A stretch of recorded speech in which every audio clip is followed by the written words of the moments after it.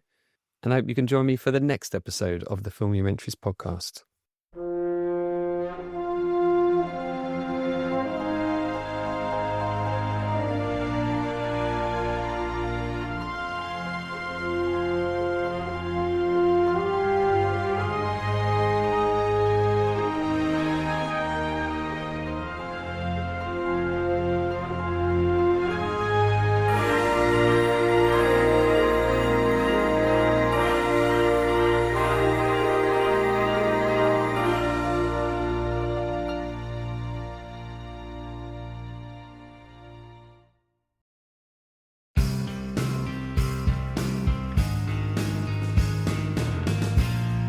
We are getting way deep.